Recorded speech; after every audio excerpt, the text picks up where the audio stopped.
Je m'appelle Isabella Whittaker. J'ai 32 ans et j'habite à Seattle, dans l'État de Washington. Ma sœur Brooke a levé son verre de vin. Nous étions au dîner du dimanche, le même dîner que nous avions chaque semaine, à la même table que je payais depuis des années. Elle souriait, mais ce n'était pas un sourire bienveillant. C'était celui qu'elle arborait juste avant de frapper. À Isabella, a-t-elle dit, sa voix dégoulinante d'une fausse douceur. Ses yeux ont glissé vers nos parents. C'est clair comme le jour. Où sont ton mari et tes enfants? Ah, c'est vrai. Tu n'en as pas. Le rire qui a suivi n'était pas un grand éclat. C'était pire. C'était un petit rire poli, étouffé de ma mère et un sourire en coin de mon père. Il pensait que c'était une plaisanterie inoffensive. Ma fourchette s'est figée à mi-chemin de ma bouche. Pendant 7 ans, j'avais payé leurs factures. J'avais couvert leur hypothèque. J'avais sauvé cette maison même. Et maintenant, assise à leur table, j'étais la chute de la blague. J'ai posé ma cuillère. Le petit tintement contre l'assiette en céramique fut le son le plus fort dans la pièce. Je n'ai pas élevé la voix. Je n'ai pas pleuré. J'ai juste regardé ma sœur droit dans les yeux. « Où est ton argent, Brooke ?» ai-je demandé, d'une voix parfaitement calme. « Ah, c'est vrai. C'est moi qui subviens à tes besoins. Jusqu'à aujourd'hui. » Le silence qui s'est abattu ne s'est pas terminé ce soir-là. Ce n'était pas une fin du tout. C'était le début de tout ce qui allait suivre. Mais avant de vous raconter comment tout a basculé, aimez et abonnez-vous. Laissez un commentaire. D'où regardez-vous? Je m'appelle Isabella Whittaker. J'ai 32 ans. J'habite à Seattle dans un appartement propre et calme qui donne sur un petit carré de verdure. Je suis chercheuse en UX, expérience utilisateur. C'est un bon travail. Cela signifie que j'étudie comment les gens utilisent les sites web et les applications, et je les aide à rendre ces outils plus faciles pour eux. Je suis doué dans mon travail parce que je sais trouver les problèmes. Je sais repérer les schémas. Ma vie à Seattle est stable. Je me lève à 6h30. Je fais du café. Je le bois en lisant les informations. Je vais à un cours de yoga 2 fois par semaine. J'ai quelques bons amis. Nous dînons ensemble. Nous parlons de nos boulots, de nos rendez-vous ratés ou d'une nouvelle série. C'est une vie simple. C'est la vie que j'ai bâtie. Mais la moitié de ma vie, celle que personne à Seattle ne voit, appartient à ma famille à Tacoma. C'est à 1 heure au sud sur LI5, mais on a l'impression d'être dans un monde différent. Ma famille se compose de 3 personnes. Ma mère, qui a pris sa retraite prématurément. Elle a subi une chirurgie cardiaque. Il y a 5 ans. Ce fut une grosse frayeur. Elle s'est rétablie, mais n'est jamais retournée travailler. Elle dit que le stress serait trop lourd à porter. Mon père, qui se dit consultant. Il travaillait dans la vente, mais il a été licencié il y a 7 ans. Il a dit qu'il en avait fini de travailler pour le patron. Il allait monter sa propre entreprise. Il a fait imprimer des cartes de visite. Elles sont toujours dans une boîte dans son bureau à la maison. Il attend des appels qui n'arrivent jamais. Et ma sœur Brooke. Brooke a 28 ans. Elle est influenceuse mode. Cela signifie qu'elle prend des photos d'elle-même avec des vêtements que je paye souvent. Elle les poste en ligne. Elle a 5000 abonnés. Elle me dit que ce n'est pas assez pour monétiser de façon importante. Elle dit qu'elle n'est qu'à une publication virale du succès. Tout a commencé il y a 7 ans, quand mon père a perdu son emploi. Je venais de décrocher ma première grande promotion. J'avais 25 ans. J'étais fier. Je suis rentré chez eux pour leur annoncer. Ma mère était silencieuse. Mon père était dans son fauteuil, fixant la télévision alors qu'elle était éteinte. J'ai eu une promotion, ai-je dit.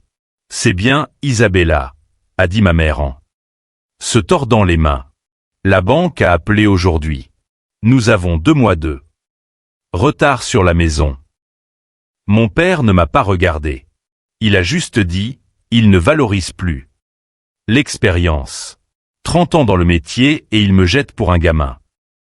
Je les ai regardés, la panique dans les yeux de ma mère, la honte qui émanait de mon père. Je peux aider, ai-je dit. C'était seulement censé durer 1 mois. Ou 2, juste le temps que papa se remette sur pied. J'ai envoyé l'argent pour l'hypothèque, juste cette fois-là. Puis, 1 mois plus tard, ce fut les factures d'électricité, puis le paiement de la voiture. L'entreprise de conseil de mon père avait besoin d'un site web. C'était une dépense professionnelle. Puis ma mère est tombée malade. La chirurgie cardiaque a été terrifiante. Nous étions tous assis dans la salle d'attente de l'hôpital. Brooke pleurait devant son téléphone, prenant des selfies de ses larmes et les publiant avec une légende sur la famille. Mon père avait juste l'air vieux. C'est moi qui parlais au médecin. C'est moi qui signais les formulaires. Et c'est moi qui voyais les factures. L'assurance ne couvrait pas tout. Loin de là.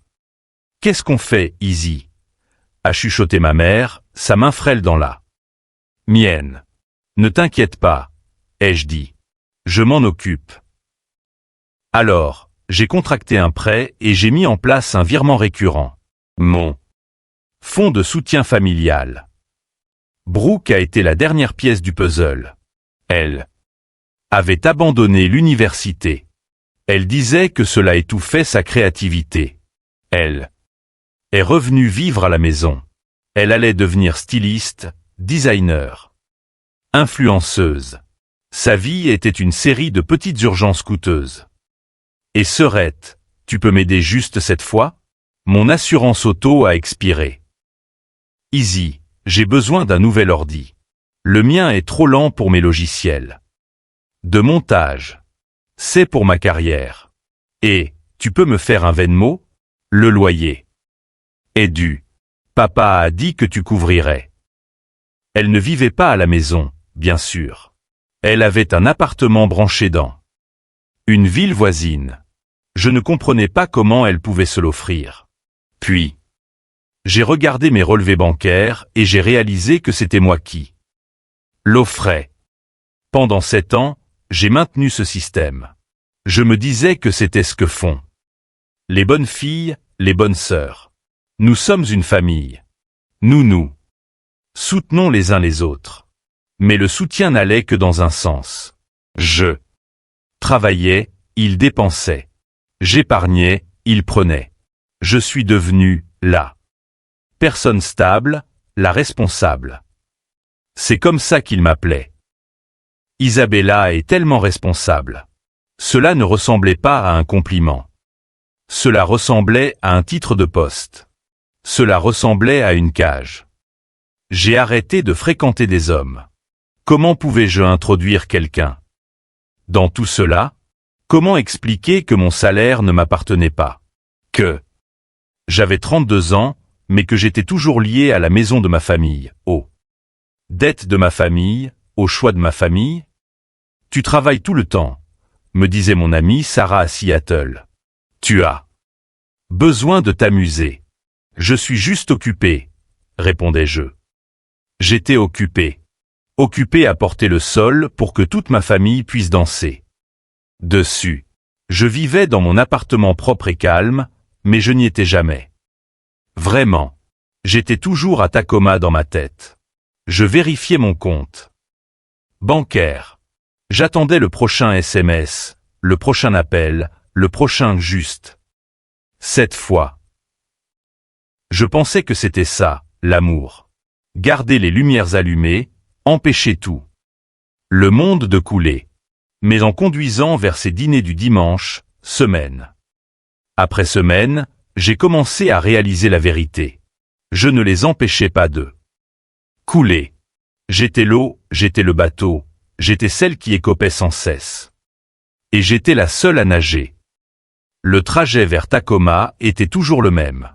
Je quittais mon quartier calme de Seattle, je m'engageais sur LI-5 et je sentais le nœud se serrer dans mon estomac. Le trajet durait 1 heure si la circulation était fluide. Elle ne l'était jamais. Cela me laissait trop de temps pour réfléchir. Je pensais à la semaine, aux factures payées, aux SMS ignorés et à ceux auxquels j'avais répondu. Maman, tu peux aller chercher mon ordonnance? La marque chère, celle qui marche vraiment. Papa, j'ai eu un bon appel aujourd'hui. Ça s'annonce bien. Au fait, la facture de gaz arrive à échéance. Brooke, OMG, ma voiture fait un bruit bizarre. Je peux utiliser ton abonnement de dépannage? Je me disais d'être gentille, d'être patiente. C'était ma famille. C'était mon devoir. Mais cela ressemblait de moins en moins à un devoir et de plus en plus à une condamnation. J'arrivais devant la maison où j'avais grandi. La peinture s'écaillait à quelques endroits. J'avais noté qu'il fallait réparer ça. J'avais payé un nouveau toit il y a 2 ans. J'utilisais mon ancienne clé. La maison sentait toujours la même chose. Le parfum floral de ma mère, le vieux café et le produit que mon père utilisait pour cirer les parquets. Isabella est là, criait ma mère depuis le salon. J'entrais. Elle était sur le canapé devant une émission de décoration. Mon père était dans son fauteuil en train de lire le journal ou de faire semblant. Brooke était à la table de la cuisine, son téléphone tenu bien haut, prenant une photo de son plat ou de son visage. Salut, disais-je. Tu es en retard, lançait Brooke sans lever les yeux. La circulation, marmonnais-je. J'apportais toujours quelque chose. Une bouteille de bon vin, un dessert d'une belle pâtisserie. Je le posais sur le comptoir. Puis le rituel commençait. J'allais voir ma mère. Comment tu te sens, maman? Comment va ton cœur? Oh, tu sais, disait-elle avec un petit soupir courageux. Fatigué. Le nouveau médicament m'épuise. Et il coûte si cher. C'était mon signal. Ne t'inquiète pas pour ça, maman. Je m'en occupe. Ensuite, j'allais voir mon père. Comment va le travail, papa? Prometteur, disait-il en pliant son journal. J'ai un gros client en vue. Un gros poisson. J'ai juste besoin de l'inviter dans de bons restaurants. Ces choses-là prennent du temps et de l'argent. Mon signal, encore. Eh bien, dis-moi si tu as besoin de quoi que ce soit.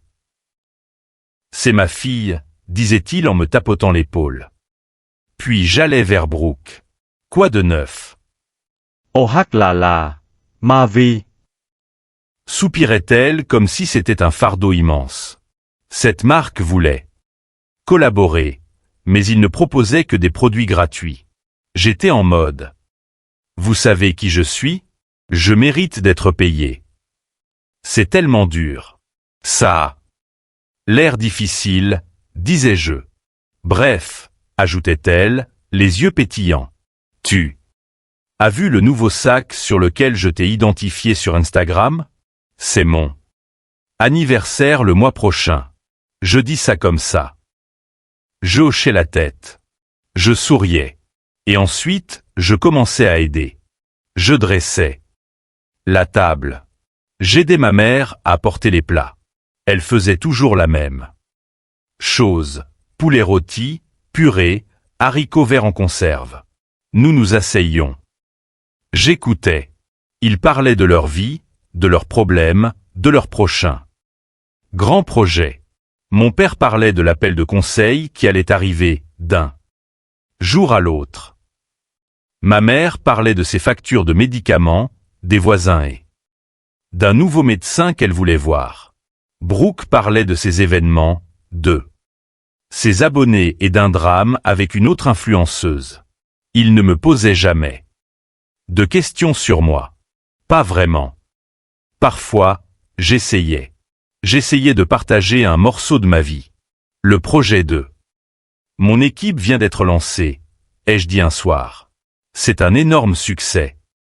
Mon patron parle d'une promotion. Oh, c'est bien, ma chérie, disait ma mère en passant les pommes de terre. Je t'ai dit que le toit fuyait encore. Dans la chambre d'amis, je pense que l'entreprise que tu as engagée a fait du mauvais travail. Jemeratati Ma bonne nouvelle semblait dérisoire. Elle semblait égoïste. Une autre fois, j'ai dit, je pensais faire un voyage, peut-être au Costa Rica. Mon père a ricané. Ça doit être bien. Gaspiller de l'argent pour un voyage alors que ta famille s'en sort à peine. Ce n'est pas j'aimais. Propres économies, ai-je commencé. Des économies? Harry Brooke. C'est quoi ça? Tu devrais investir cet argent en moi. Easy. Une nouvelle caméra changerait toute ma carrière. Après le dîner, je faisais toujours la vaisselle. Ma mère disait que son cœur palpitait. Mon père devait vérifier ses emails. Les ongles de Brooke étaient encore en train de sécher. Alors je restais devant l'évier, le même évier, devant lequel je m'étais tenu toute ma vie. Je récurais les assiettes. J'écoutais leur rire dans l'autre pièce. Ils formaient un cercle complet. J'étais toujours à l'extérieur, regardant vers l'intérieur. La maison était pleine de photos. Sur la cheminée, sur les murs du couloir. Les couronnes de concours de beauté de Brooke, elle était Little Miss Tacoma. Quand elle avait 6 ans, la remise des diplômes de Brooke. Brooke a un événement de mode. Papa serrant la main d'un politicien local. Maman et papa. Le jour de leur mariage. Il n'y avait pas une seule photo de moi. Pas seul. J'étais sur les grandes photos de famille, bien sûr, à l'extrémité. Souriante. Mais il n'y avait pas de remise de diplôme d'Isabella. Pas de premier appartement d'Isabella. Rien. C'était comme si ma vie, ma réussite, n'existait que pour alimenter la leur. Quand la vaisselle était finie, je m'essuyais les mains. Je prenais mon sac. C'est l'heure d'y aller, disais-je. Déjà? S'étonnait ma mère, comme si elle avait oublié que j'étais là. Mon père me raccompagnait à la porte. Il posait sa main sur mon épaule. C'était la pire partie. Merci de maintenir la stabilité, Isabella, disait-il d'une voix basse et sérieuse. Tu es une bonne fille. Tu es la plus forte. On compte sur toi. Je hochai la tête. Je sais, papa. Je montais dans ma voiture. Je rentrais à Seattle dans l'obscurité. Je me disais que c'était de l'amour. Je me disais que c'était la famille.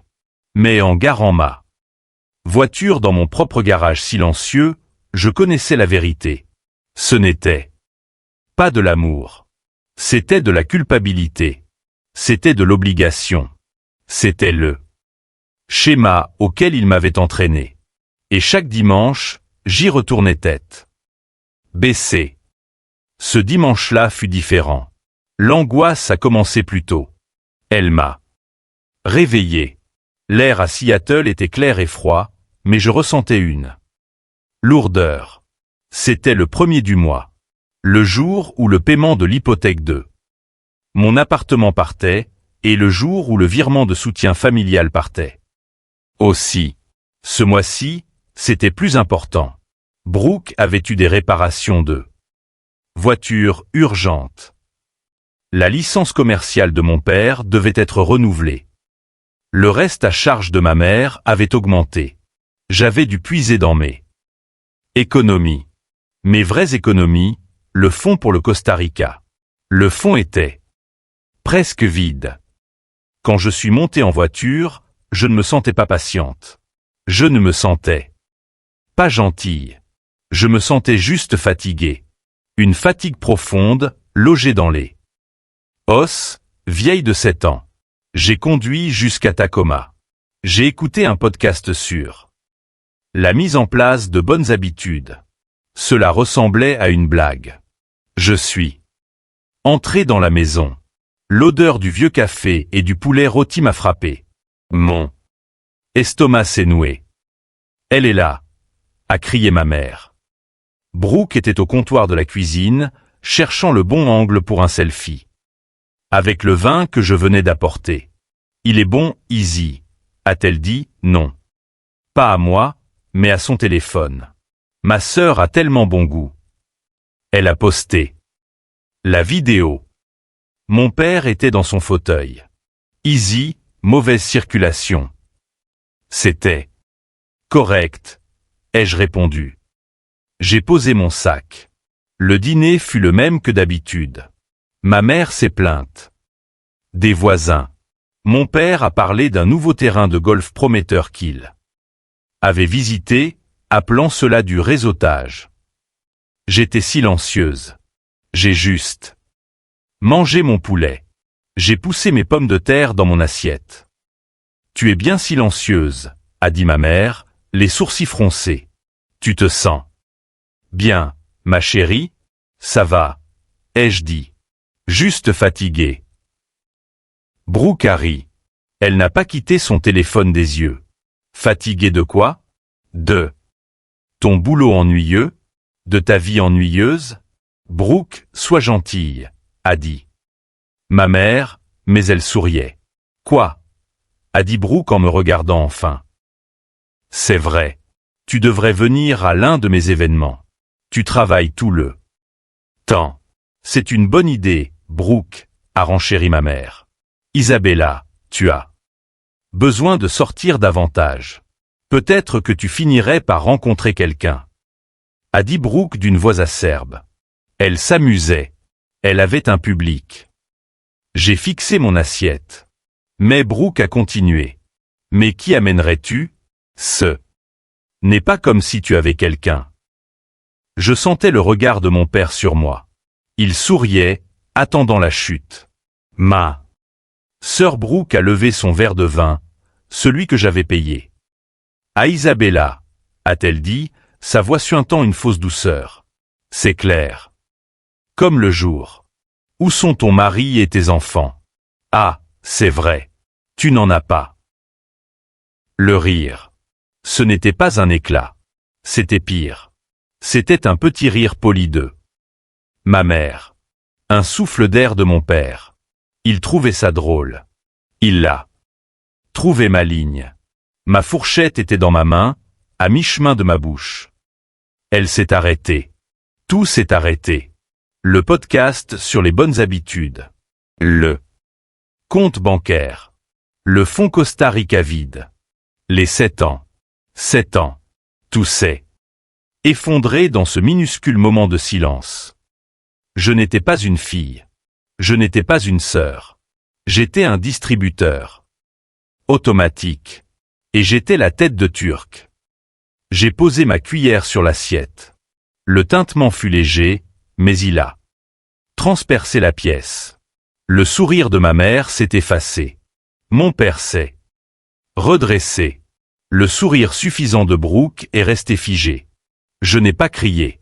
Je n'ai pas pleuré. Je n'ai même pas élevé la voix. J'ai juste regardé ma sœur. Droit dans les yeux. Où est ton argent, Brooke? Ai-je demandé. Son visage a tressailli. Quoi? Ton argent? Ai-je répété, ma voix parfaitement calme et ferme. Pour ton loyer, ta voiture, tes vêtements, ton téléphone? Il est tout? J'ai tourné la tête très légèrement. J'ai regardé ma mère. J'ai regardé mon père. Ah, c'est vrai, ai-je dit, d'une voix claire comme de l'eau de roche. C'est moi qui subviens à vos besoins, à vous tous. Jusqu'à aujourd'hui. Le silence qui a suivi n'était pas comme les autres. Il était lourd. Épais. Chargé de tous les mots que je n'avais jamais dits. La bouche de Brooke s'ouvrait et se fermait. Aucun son n'en sortait. Elle était livide. Ma mère a porté la main à sa poitrine. Isabella, quelle chose terrible à dire. Ah bon? Ai-je demandé, fixant. Toujours Brooke. Est-ce que c'est faux? Bon, 1 minute, a dit mon père, reprenant sa voix de consultant. Sa voix de juge. Tu es contrarié. Tu ne penses pas ce que tu dis. Je pense chaque mot, ai-je répondu. Isabella, la voix de mon père s'est durcie. Demande pardon à ta sœur. Je l'ai regardé. Cet homme que je soutenais financièrement depuis 7 ans. 7. Homme qui souriait quand on m'insultait. Non, ai-je dit. Je me suis levé. Ma chaise a raclé le parquet. Le son fut violent. J'ai fini, ai-je dit. Je n'ai pas précisé avec quoi. Ce n'était pas nécessaire. J'en avais fini avec le dîner. Fini avec le trajet. Fini avec les insultes. Fini avec les factures. J'en avais juste assez. Isabella, assieds-toi, a ordonné mon père. J'ai pris mon sac. Ne t'avise pas de partir comme ça, a-t-il dit en haussant le ton. Tu ne peux pas faire ça, Izzy. A fini par hurler Brooke. Mon loyer est dû. Je l'ai regardé. Ça ressemble à un problème de toi, Brooke. Pas un problème de moi. Isabella, a crié ma mère, avec de vraies larmes cette fois. Ta famille. Après tout ce qu'on a fait pour toi. Je me suis arrêté à la porte. Je me suis retourné vers eux, tous les trois. Leur visage mêlant choc, colère, et pour la première fois, peur. Qu'est-ce que vous avez fait pour moi? Ai-je demandé. Qu'est-ce que vous avez fait pour moi dernièrement, à part prendre? Personne n'a répondu. J'ai ouvert la porte d'entrée. Tu fais une grosse erreur, a hurlé mon père. Je suis sorti. Je n'ai pas claqué la porte. Je l'ai juste fermée doucement. Fermement. C'était le début de tout. Le trajet de retour vers Seattle fut flou. Ellie, 5 n'était qu'un ruban de feu. Rouge et blanc. La pluie a commencé à tomber, brouillant le monde extérieur. Mais à l'intérieur, j'étais parfaitement immobile. Je ne pleurais pas. Je ne tremblais pas. Je ne ressentais rien. Et puis, j'ai tout ressenti. C'était comme si j'avais retenu mon souffle pendant 7 ans et que je l'avais enfin, relâché. La phrase de Brooke, où sont ton mari et tes enfants? Le rire de mes parents. Ma propre voix, jusqu'à aujourd'hui. Cela tournait en boucle dans ma tête. Une partie de moi criait, retourne là-bas. Excuse-toi. Arrange les choses. Tu as tout gâché. C'était la partie qu'ils avaient façonnée, la bonne fille, la fille stable. Mais une autre partie de moi, une partie petitée, silencieuse, affamée depuis des années, chuchotait, tu es libre. Quand je suis arrivé à mon appartement, je n'ai pas allumé les lumières. Je suis resté dans le noir, regardant par la fenêtre la silhouette de Seattle. La pluie coulait sur la vitre. Mon appartement propre, calmé. Sûr, celui que je payais avec l'argent que je gagnais dans le travail où j'excellais. C'était ma vie, et je l'avais donné morceau par morceau à des gens qui ne me voyaient même pas, à des gens qui se moquaient de moi. La colère est arrivée alors. Une colère froide et nette. Pas une colère hurlante et brûlante. C'était la colère des faits. La colère des chiffres. Je suis allé à mon bureau. J'ai allumé la lampe. Je ne suis pas seulement allé sur le site de ma banque. Je suis allé au classeur. J'avais un dossier étiqueté « Famille ». Je l'avais gardé pour les impôts. C'est ce que je me racontais, mais je connaissais la vraie raison. Je le gardais pour un jour. Je le gardais pour ce soir. Je l'ai sorti. Il était épais. J'ai étalé les papiers sur mon bureau. 7 ans. De relevés bancaires, de relevés de cartes de crédit que j'avais remboursés, Copie de chèque, de reçu Venmo. J'ai pris un bloc-notes et un stylo, et j'ai commencé à additionner. J'étais une chercheuse. J'étais douée pour repérer les schémas. Les paiements hypothécaires de la maison de Tacoma, $1,200 par mois pendant 3 ans avant que j'en rate un et qu'il me hurle dessus, puis j'ai continué à payer chaque mois. Total, $43,200.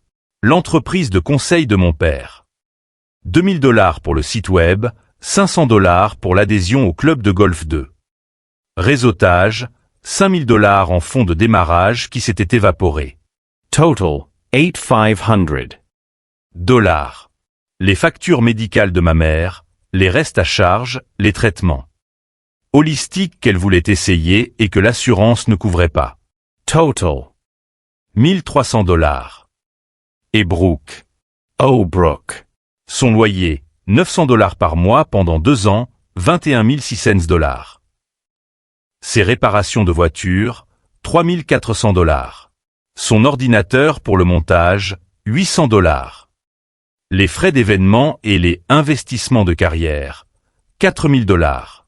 Et les petits trucs, tu peux me faire un Venmo de $50 pour l'essence. J'ai besoin de courses, Easy, ma facture de téléphone. J'ai arrêté d'ajouter. Les petits montants, c'était trop. Je suis resté assise là, fixant les chiffres. J'ai fait le total des grosses sommes, $84,000. $84,000. J'aurais pu acheter une nouvelle voiture. J'aurais pu verser un acompte pour un appartement plus grand. J'aurais pu aller au Costa Rica 10 fois. J'aurais pu avoir de l'épargne, un avenir. Mon souffle s'est coupé. Je leur avais donné $84,000, et en retour, ils se moquaient de moi parce que j'étais seul. L'ironie était si tranchante qu'elle faisait mal. J'étais seul à cause d'eux. J'étais seul parce qu'ils m'avaient saigné à blanc. Ils avaient pris mon temps, mon argent et mon énergie. Il ne restait plus rien pour quelqu'un d'autre. Il ne restait plus rien pour moi. J'ai ouvert mon ordinateur. L'écran brillait dans la pièce sombre. Je me suis connecté à ma banque. Mon compte courant était bas. Le virement de soutien familial était parti le matin même. J'ai cliqué sur l'onglet des virements. J'ai vu la ligne « Virement récurrent, soutien familial ». Il était programmé pour le premier de chaque mois pour un montant de $1,200. C'était séparé de tout le reste. C'était l'argent de l'hypothèque, la base. Ma main tremblait. J'ai pensé à ma mère, à son cœur. J'ai pensé à mon père, à sa fierté. J'ai pensé à Brooke, à son impuissance. Tu ne peux pas faire ça à ta famille après tout ce qu'on a fait pour toi. Tu fais une grosse erreur. Mon doigt survolait la souris. Puis je l'ai entendu à nouveau. Où sont-on? Marie et tes enfants? Ah, c'est vrai. Et le rire, le petit rire polié. Cruel. J'ai cliqué sur le bouton de gestion. J'ai cliqué sur « Annuler le virement ». Récurrent. Une petite boîte est apparue à l'écran. C'était un design simple et épuré. J'aurais mis le bouton d'une couleur différente. Êtes-vous sûr de vouloir annuler ce virement? 7 ans.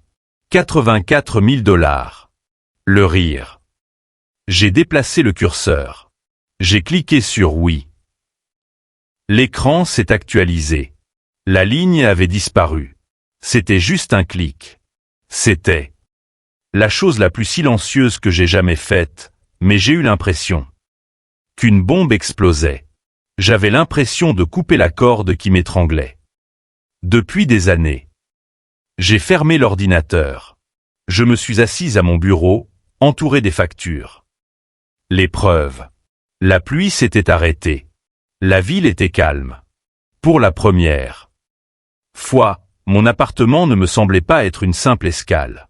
Ce n'était plus un endroit temporaire pour dormir avant de retourner à ma vraie vie. Mon vrai travail de soutien financier. C'était mon foyer. Je me suis levé. Je suis allé à la fenêtre. J'ai regardé mon reflet dans la vitre. La femme qui me regardait ne me ressemblait pas. Elle ne ressemblait pas à la bonne fille. Elle n'avait pas l'air stable. Elle avait l'air libre.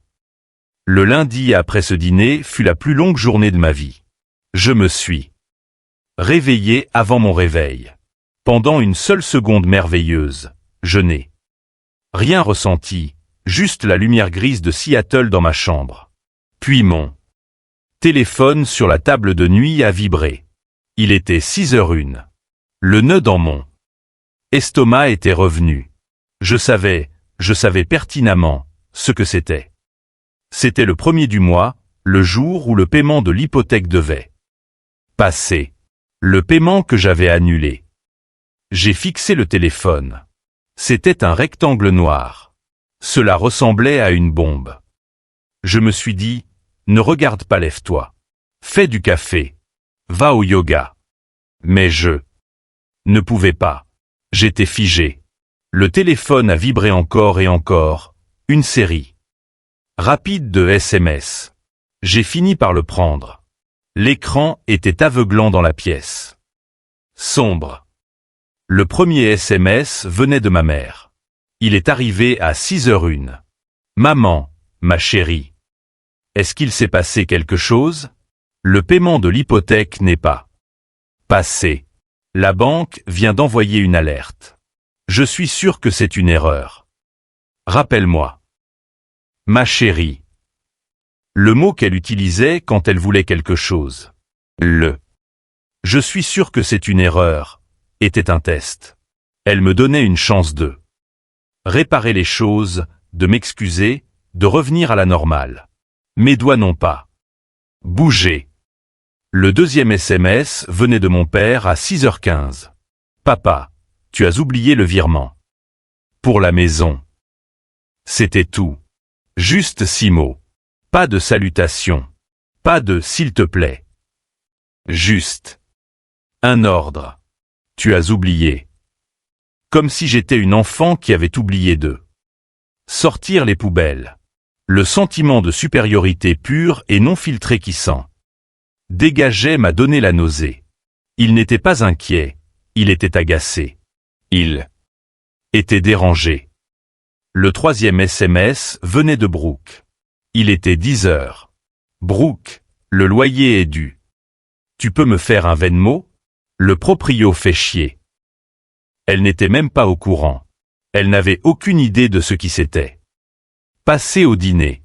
Elle devait être sur son téléphone, ou alors elle s'en fichait. Elle était complètement, béatement, égoïstement inconsciente. Elle suivait juste son propre schéma. C'est le 1er du mois, l'heure d'envoyer un SMS à Izzy. J'ai posé le téléphone. Je suis sorti du lit. Je suis allé dans ma cuisine. J'ai fait mon café. J'ai regardé l'eau couler à travers le filtre. Goutte. Goutte, goutte. Mon téléphone s'est mis à sonner. L'identifiant affichait maman. J'ai laissé sonner. Une sonnerie, 2, 3. C'est passé sur messagerie. Ma main tremblait légèrement. J'ai serré ma tasse de café. La céramique était chaude. J'étais la fille stable. Je devais être stable maintenant. Il a sonné à nouveau. Papa. J'ai laissé sonner. Messagerie. Il a encore sonné. Brooke. J'ai coupé le son. Je ne voulais pas entendre le bruit. Je suis allé prendre une douche. J'ai laissé l'eau chaude couler sur mon dos. J'essayais de laver la culpabilité. Tu as 32 ans, me disais-je. Tu n'es pas une enfant. Tu n'as rien fait de mal. Mais mon cœur battait la chamade. Je me suis habillé pour le travail. J'ai mis un blazer gris. J'ai mis du mascara. Je me suis regardé dans le miroir. J'étais pâle. J'avais l'air d'un fantôme. J'ai vérifié mon téléphone avant de partir. C'était un mur de notifications. Maman, Isabella, ce n'est pas drôle. Tu dois appeler la banque. Et si on perdait la maison? Maman, tu es fâchée pour ce que Brooke a dit? Elle plaisantait. Tu es trop sensible. Papa, je ne joue pas à ce petit jeu. Tu as 1 heure pour régler ça. Isabella. 1 heure. Brooke, Izzy, allô? J'ai besoin de l'argent. Je suis sérieuse, Brooke. Pourquoi tu m'ignores? J'ai coupé le son. J'ai mis le téléphone dans mon sac. Je suis allé travailler. J'étais assise dans le bus. Je regardais par la fenêtre. Tout le monde avait l'air si normal. Ils allaient juste à leur travail. Ils ne savaient pas que je venais de faire sauter toute ma vie. À mon bureau, j'ai essayé de me concentrer. J'avais un rapport à rendre. J'ai ouvert le dossier, les mots n'avaient aucun sens. J'avais mis mon téléphone en mode ne pas déranger, mais je voyais l'écran s'allumer du coin de l'œil. Il s'allumait toutes les 30 secondes, SMS, appels manqués, messages vocaux. Je n'en pouvais plus. J'ai mis le téléphone dans le tiroir de mon bureau. J'ai survécu à la matinée. À midi, je n'ai pas mangé. Je suis allé marcher. J'ai fini par vérifier le tiroir. Le ton avait changé. La matinée était faite de confusion, l'après-midi était faite de panique. Le soir, ce serait la colère. J'avais 10 appels manqués de maman, 8 de papa, 12 de Brooke. J'avais des messages vocaux. J'ai mis mes écouteurs. J'ai appuyé sur lecture. La voix de maman est passée en premier. Elle était aiguë, chevrotante et pleine de larmes. Isabella, comment as-tu pu? Après tout, ton père est. Il est dans tous ses états. Tu nous fais du mal. Tu fais du mal à ta mère. C'est ça que tu veux? Faire du mal à ta mère? Tu es cruel. Juste cruel. J'ai supprimé. La voix de papa est venue ensuite. C'était un grognement sourd. Tu décroches ce téléphone. Tu décroches tout de suite. Tu m'entends? Je ne sais pas ce que tu penses faire, mais ton petit numéro est terminé. Tu vas nous appeler, tu vas t'excuser et tu vas envoyer l'argent. Ce n'est pas une demande. C'est ta famille. J'ai supprimé. La voix de Brooke était un cri perçant. Izzy, je suis sérieuse. Mon proprio va me tuer. Il m'envoie des SMS. Qu'est-ce que je suis censé lui dire? Tu ne peux pas faire ça. Tu gâches ma vie. J'ai supprimé. Puis j'ai fait l'erreur de regarder les SMS. La colère était arrivée. Papa, enfant ingrate. Après tout ce qu'on a fait pour toi. On t'a élevé. Oh. T'as nourri. Tu nous dois bien ça. Maman, tu nous le dois. Tu as un bon boulot grâce à nous. Nous avons soutenu tes rêves. Brooke, j'espère que tu es contente. Je vais me retrouver à la rue par ta faute. J'ai fait défiler les messages. Mon pouce était engourdi. Tu nous le dois. Après tout ce qu'on a fait pour toi. Que avaient-ils fait? Ils avaient fait leur travail de base en tant que parents. Ils m'avaient nourri et logé jusqu'à mes 18 ans. Et pour cela, j'étais censé payer pour le reste de ma vie. Nous avons soutenu tes rêves. Mon rêve était d'aller à l'université. J'avais eu des bourses. J'avais contracté des prêts. Les prêts que j'étais toujours en train de rembourser. Ils n'avaient pas payé un centime. Ils n'avaient pas soutenu mon rêve. Ils ne s'étaient simplement pas mis en travers de son chemin. J'ai regardé à nouveau le SMS de mon père. Enfant ingrate. Je n'ai rien dit. Je suis restée assise là, à mon bureau dans mon bureau vide. Le personnel d'entretien passait l'aspirateur dans le couloir. Je n'ai répondu à aucun SMS. Je n'ai pris aucun appel. Le silence était ma seule arme. C'était la seule réponse qu'il me restait. Je suis rentré chez moi. J'ai fait un dîner simple. J'ai regardé une émission. Mon téléphone continuait de s'éclairer. C'était une étoile mourante qui s'effondrait sur elle-même. J'ai pris une capture d'écran du message de maman, une du message de papa, une de celui de Brooke. Je suis allé sur mon ordinateur. J'ai ouvert le dossier où je gardais les 84 000 $ de reçus. J'ai créé un nouveau sous-dossier. Je l'ai nommé « Les retombées ». J'y ai enregistré les captures d'écran. J'étais une chercheuse. Je savais qu'il fallait sauvegarder ces données. Une partie de moi savait que ce n'était pas juste une dispute. C'était une guerre. Et elle n'était pas finie. La semaine qui a suivi fut silencieuse. Après cette première journée d'appels incessants et de SMS furieux, tout s'est arrêté. C'était, à bien des égards, pire. Le silence était assourdissant, pesant. C'était le silence d'un souffle retenu, le calme avant la tempête. Je suis allé travailler. Je suis allé au yoga. J'ai payé mes propres factures. J'avais l'impression de marcher sur une corde raide.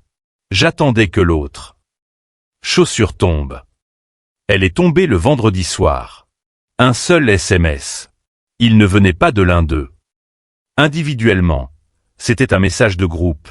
Papa, maman, Brooke et moi.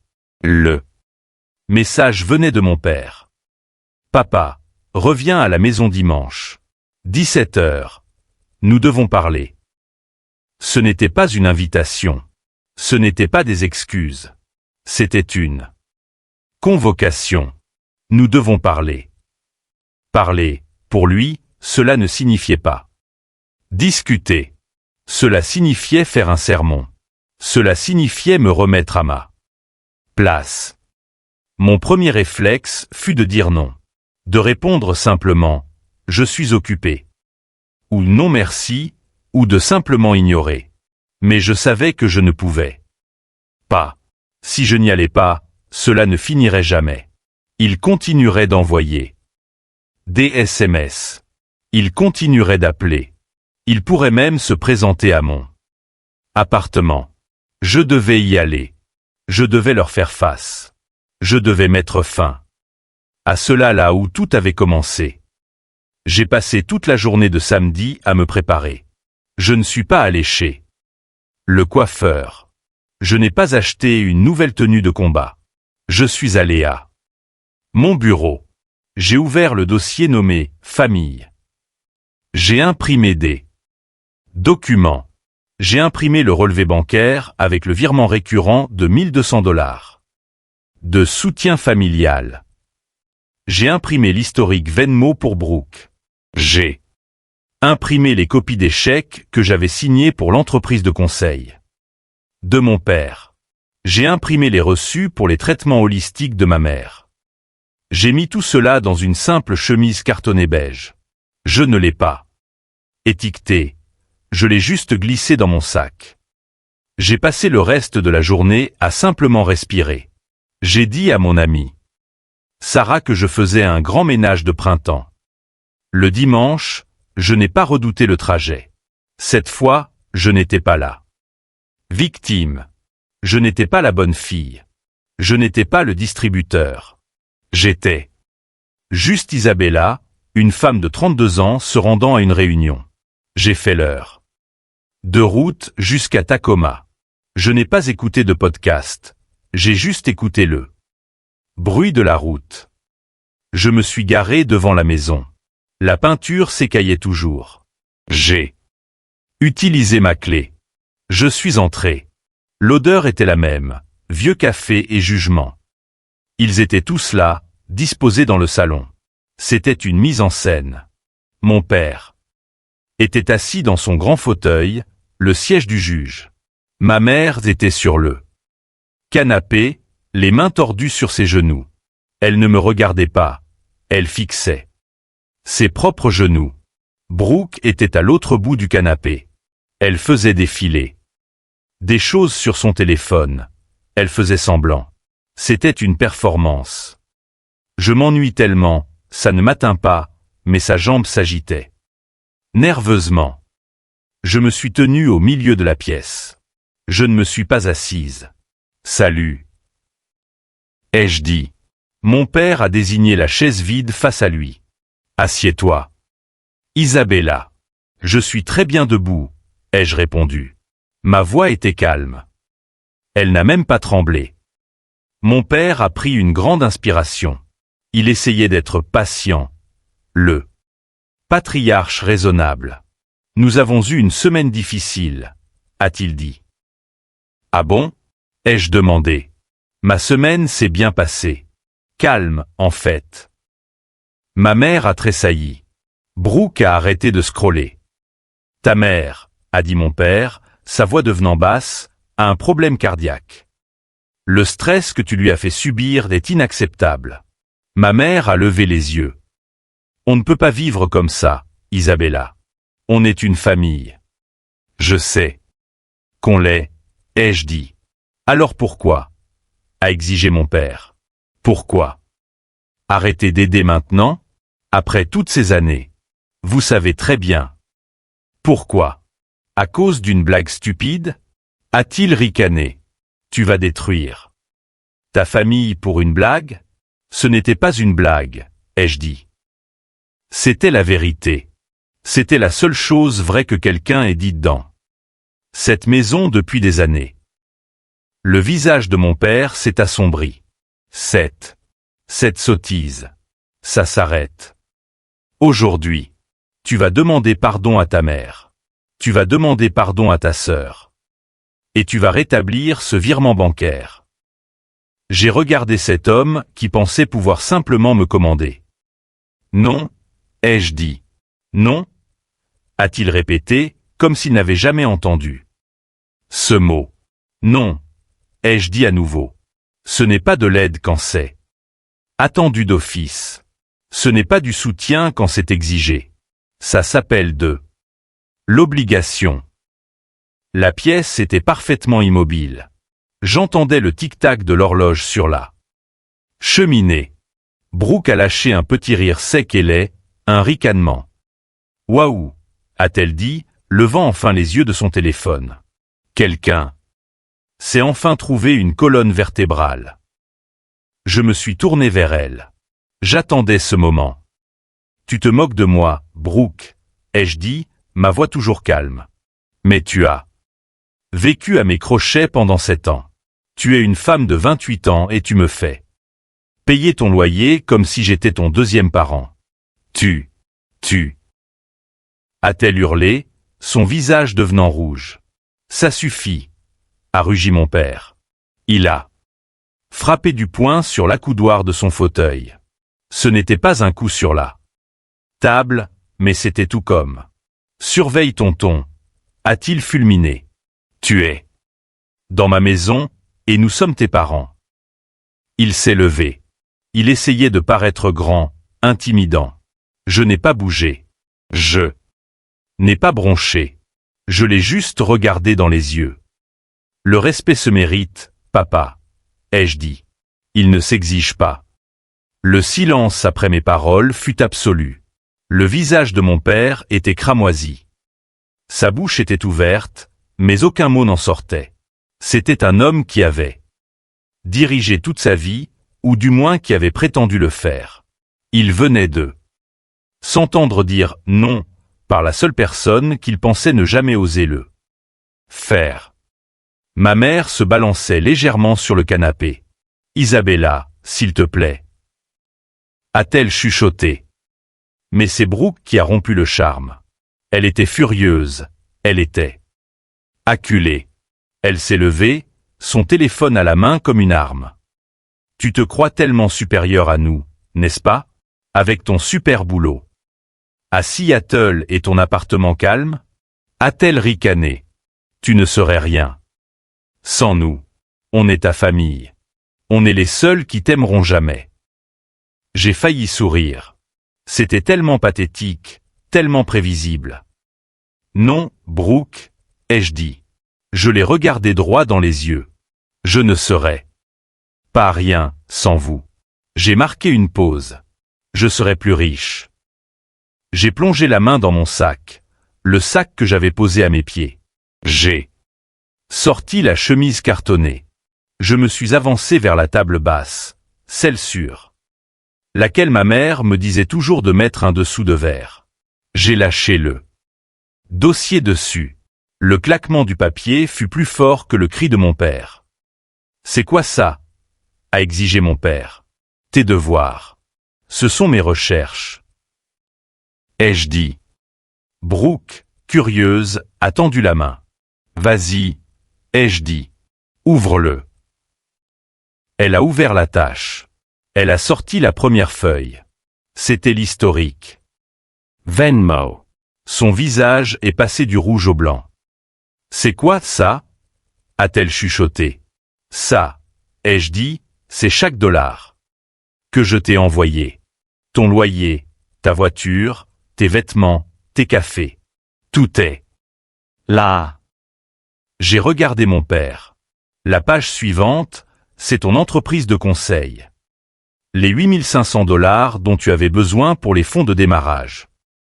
J'ai regardé ma mère. Et tes frais sont là aussi, maman. Les traitements holistiques que l'assurance ne couvrait pas, les frais de pharmacie. Je les ai laissés regarder. Je les ai laissés voir les pages, les chiffres. J'ai fait le total. Ai-je dit, ma voix claire et froide comme la pluie. Dehors. J'ai arrêté de compter les petites choses. Les courses, l'essence. Les 20 $ juste jusqu'à vendredi. J'ai juste compté les grosses sommes. Je me suis redressé. 84 000 $. Ma mère a eu un hoquet de surprise. Elle a porté la main à son cœur. Cette fois, je pense que c'était réel. Brooke restait là, sans voix.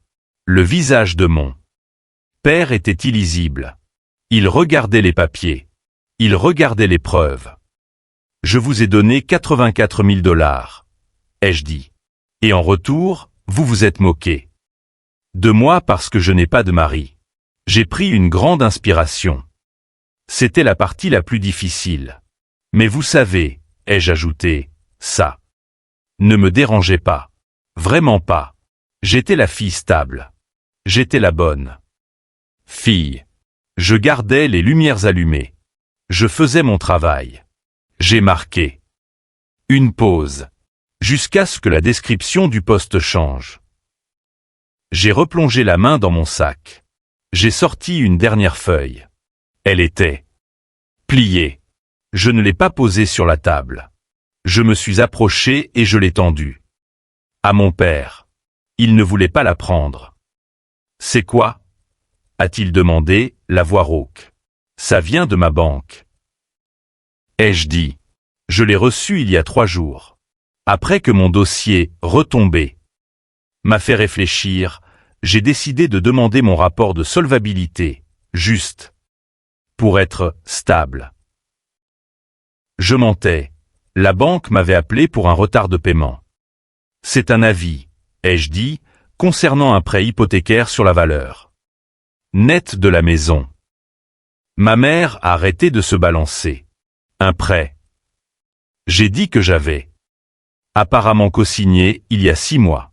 J'ai regardé mon père dans les yeux. Tu as contracté un prêt sur la valeur de cette maison et tu as imité ma signature. Le visage de mon père s'est vidé de toute couleur. Il est devenu gris. C'est ridicule, a-t-il bafouillé. Il a essayé de rire. C'est une erreur de la banque. Un malentendu. Ah bon? Ai-je dit. Parce que la banque n'est pas d'accord. Il semble penser qu'il s'agit d'une fraude. J'ai déplié le papier.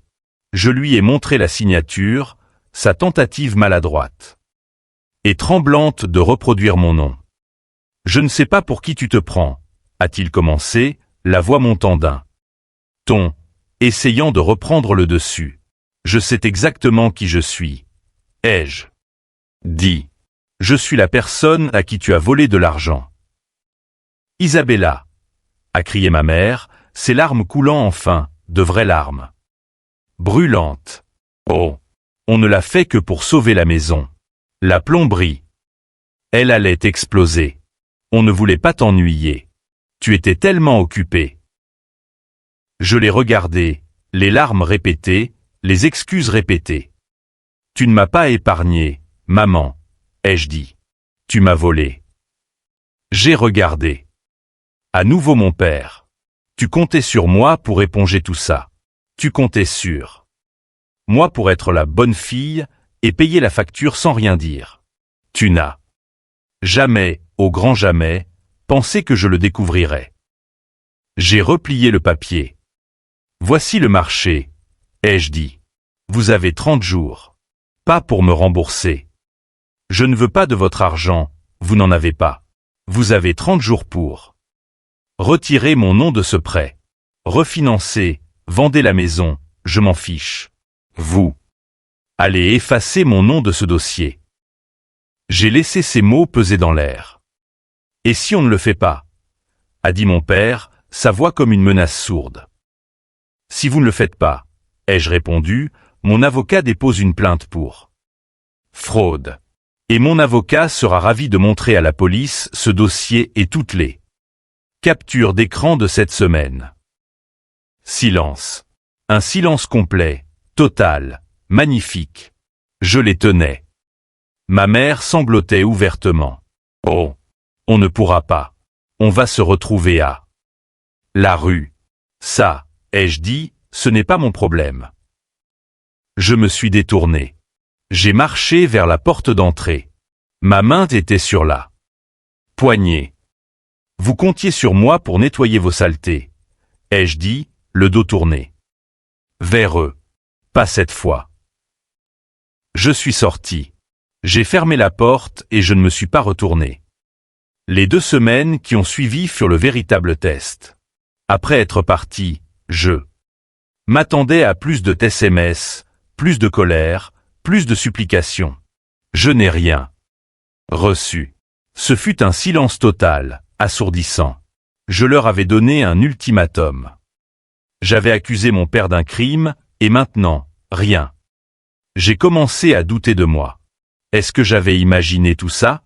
Étais-je allé trop loin? Est-ce qu'il m'ignorait simplement? J'avais engagé une avocate. Juste une consultation au début. J'avais payé un acompte. Je lui avais donné une copie du prêt et de l'avis de la banque. C'est une contrefaçon évidente, avait-elle dit, d'une voix professionnelle. Ils ne contesteront pas. Ils ne peuvent pas. Mais ma famille. Ils n'étaient pas rationnels. Ils vivaient de fierté, d'excuses. J'avais peur.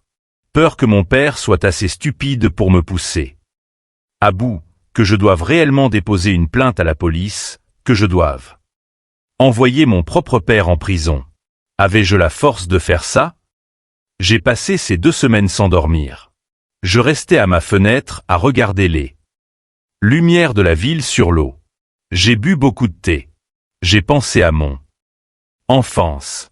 J'ai essayé de trouver les bons souvenirs, la fois où papa m'a appris à faire du vélo, la fois où maman m'a fait de la soupe quand j'étais malade. Mais tous ces souvenirs étaient entachés. C'était juste de la parentalité. Normal. Est-ce que cela valait 84 000 $ et une signature imitée? L'appel est arrivé un mardi matin. J'étais à mon bureau. Mon téléphone a vibré. C'était un numéro inconnu. Isabella, a dit mon avocate. Bonjour, ai-je répondu. J'avais la bouche sèche. C'est réglé. Quoi? C'est réglé, a-t-elle répété. Le département des fraudes de la banque l'a contacté. Il n'a pas contesté. Il a reconnu la contrefaçon pour vous mettre hors de cause. Il n'avait pas le choix. La banque. Ils n'aiment pas qu'on leur mente. Votre nom est blanchi. Le prêt n'est plus votre problème. Je tenais le téléphone. Je ne pouvais pas parler. Isabella, vous êtes là? J'ai chuchoté. Qu'est-ce qui va leur arriver? La banque force la vente de la maison pour couvrir le prêt d'origine et le nouveau. Ils doivent rembourser ce qu'ils doivent. Mais ce n'est pas votre souci. Vous êtes libre. Votre dossier de crédit est propre. Vous êtes libre. J'ai raccroché. Je me suis levé de mon bureau. Je suis allé vers la grande fenêtre de mon bureau. Elle surplombait la ville. C'était fini. C'était enfin fini. 7 ans. Le poids sur mes épaules, le nœud dans mon estomac, l'angoisse. Du premier du mois. Tout avait disparu. Je n'ai pas pleuré. Je n'ai pas crié. Je suis juste resté là. Je me sentais vide, mais c'était un bon vide. C'était une page blanche. C'était une pièce que je pouvais enfin remplir avec mes propres affaires. Ce soir-là, je suis rentré chez moi. Je n'ai pas ouvert mon ordinateur pour vérifier mon compte bancaire. Je me suis servi un verre de vin, un bon, que je gardais pour une occasion. Je me suis tenu à la fenêtre de mon propre appartement. J'ai regardé les ferries glisser sur l'eau, leur lumière comme de petites étoiles. Au fin, ai-je dit à la pièce vide. Au commencement, à la paix. J'ai pris ma première véritable et pleine inspiration en 7 ans. Le lendemain, je suis allé en ligne. J'ai regardé mon compte d'épargne, celui qui n'était qu'à moi. J'ai réservé un vol, Costa Rica, non remboursable, pour 2 semaines. Un mois plus tard, j'étais de retour. J'étais bronzé, reposé. J'avais appris à surfer, tant bien que mal. Je conduisais vers la maison de mon ami Sarah pour dîner. Son nouveau logement était dans une banlieue juste au nord de Tacoma. J'ai pris un mauvais virage. Je me suis retrouvé dans une rue que je connaissais. Je me suis retrouvé à passer devant la rue. Je me suis garé sur le côté. Je n'ai pas pu m'en empêcher. Elle était là, la maison de mon enfance. Et il était là, un gros panneau, à vendre, moche planté. Dans la pelouse. Propriété de la banque, indiquait un bandeau rouge en haut du panneau. Je suis resté assise dans ma voiture, à simplement regarder. Je m'attendais à ressentir un triomphe. Je m'attendais à ressentir de la colère. Je m'attendais à ressentir quelque chose. Je n'ai rien ressenti. Ce n'était pas ma maison. C'était juste une bâtisse. Un tas de bois et de dettes. Je n'ai pas ressenti de triomphe. J'ai juste ressenti de la clarté. J'ai enfin compris, quand on construit son confort sur le sacrifice de quelqu'un d'autre, ça ne dure pas. Ce n'est pas une fondation. C'est un château de cartes. Ça finit toujours par s'écrouler. J'ai passé la vitesse et je suis parti. 3 mois ont passé. Mon voyage au Costa Rica n'était qu'un début. J'ai recommencé à avoir des rendez-vous. J'ai mis de l'argent de côté pour ma retraite. Des trucs d'adultes, des vrais. Je bâtissais ma vie. Je n'avais pas reçu un seul mot de ma famille. Pas un SMS, pas un email. Je ne savais pas où ils vivaient. Je ne savais pas ce qu'ils faisaient. Une partie de moi était soulagée, une autre se sentait orpheline. Puis j'ai reçu un SMS d'un numéro que je ne connaissais pas. Isabella, c'est maman. J'utilise un nouveau téléphone. Nous sommes dans un petit appartement maintenant. Je cuisine. Nous faisons un dernier dîner avant. Che broche ne parte. S'il te plaît. Juste un dîner. Mon cœur a fait un stupide petit bond. Maman, s'il te plaît. Ma première pensée fut non. Absolument pas. Pourquoi irais-je? Qu'est-ce qu'il restait à dire? J'ai pensé à ignorer le message. J'ai pensé à bloquer le numéro. Mais le SMS disait « S'il te plaît ». Il ne disait pas « Tu nous dois ça ». Il ne disait pas « Tu es obligé ». Et il disait « Avant que Brooke ne parte ». J'étais curieuse. J'y suis allé, non par culpabilité, mais parce que j'en avais besoin. J'avais Besoin de boucler la boucle. J'avais besoin de les voir une dernière fois dans leur nouvelle vie pour savoir que ma nouvelle vie était bien réelle. L'adresse était dans un quartier délabré de Tacoma, un complexe d'appartements. Avec une enseigne lumineuse clignotante indiquant « vacant ». J'ai trouvé l'appartement. J'ai frappé. Ma mère a ouvert la porte. Elle paraissait plus vieille, plus mince. Ses cheveux étaient gris aux racines. Elle ne portait pas ses bijoux habituels, mais elle a souri. Un vrai petit sourire fatigué. « Tu es venue ?» a-t-elle dit. « Salut maman » ai-je répondu. L'appartement était minuscule. 2 pièces. Les meubles étaient vieux. Dépareillés. Ça sentait les spaghettis. Mon père était à une petite table de camping en train de lire le journal. Il a levé les yeux. Il n'avait plus l'air d'un juge, il avait juste l'air d'un vieil homme. Il m'a fait un signe de tête. Isabella. Papa. J'ai répondu d'un signe de tête. Brooke était sur un canapé taché en train de fermer un carton. Elle portait un uniforme, un polo bleu avec le logo Best Buy. Elle a levé les yeux. Ses cheveux étaient attachés en une simple queue de cheval. Elle n'était pas maquillée. « Salut Izzy » a-t-elle dit d'une voix douce. « Salut Brooke » ai-je répondu. « Tu déménages ?»« Ouais » a-t-elle dit en scotchant le carton. « Ah. Portland. Une amie a une chambre libre. Je me fais transférer au magasin là-bas. »« Oh » ai-je dit. Ma mère s'affairait. « Le dîner est prêt. Nous n'avons pas de vraie table. »« Oh. Peux manger ici. » Elle a servi des spaghettis dans des assiettes en carton. Nous sommes assis, eux 3 sur le canapé, moi sur une chaise bancale. C'était calme. Personne ne criait. Personne ne faisait semblant. Personne ne faisait de blagues. Nous avons juste mangé. C'était gênant, c'était triste, mais c'était honnête. Enfin, j'ai posé mon assiette. Je devais dire ce que j'étais venu dire. Je suis contente que tu travailles, Brooke, ai-je dit. Elle a levé les yeux. Surprise. Ça craint, mais c'est de l'argent. Je suis contente que tu ailles bien, maman, ai-je ajouté.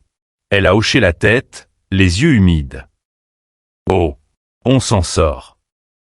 Je ne suis pas là pour me battre, ai-je dit en les regardant tous. Et je ne suis pas là pour me réconcilier. Je suis juste là pour dire, voici comment ça se passera désormais. Ils m'ont tous regardé. Je ne voudrais pas de ma vie, ai-je dit. Je ne veux pas faire ça. Vous êtes toujours ma famille. Mais, ai-je ajouté en levant la main, la banque est fermée. Je ne serai plus jamais votre filet de sécurité. Je ne serai pas là. Fille stable. Je suis juste moi. J'ai regardé mon père. Si tu tombes, tu te relèves tout seul. J'ai regardé ma mère. S'il y a une urgence, vous devez trouver une autre solution. J'ai regardé Brooke. Tu es une adulte. Tu dois te comporter comme telle maintenant. J'ai attendu. J'attendais la colère, les cris, les larmes. Rien. Mon père a juste hoché la tête lentement. Il était humble. Nous savons, Isabella. Nous savons. Ma mère pleurait, mais elle a juste hoché la tête. Brooke a baissé les yeux verts. Son polo bleu. Je sais, Izzy, a-t-elle chuchoté. Et pour la première fois, le silence n'avait pas un goût de guerre. Il n'avait pas un goût de victoire. Il avait un goût de compréhension. Je me suis levé. Je dois y aller. Ma mère m'a raccompagné à la porte. Elle ne m'a pas serré dans ses bras. Tu as l'air en forme, Isabella, a-t-elle dit. Tu as l'air heureuse. Je le suis, ai-je répondu. En rentrant chez moi ce soir-là, je ne me sentais pas triste. Je ne me sentais pas en colère. J'ai baissé ma vitre. L'air frais m'a fouetté le visage. Il était propre et nouveau. J'ai pensé à toutes les années que j'avais perdues, tout. L'argent, tout le temps passé à essayer de gagner leur amour, à essayer de l'acheter. J'ai réalisé que les laisser partir était la seule façon de trouver la paix.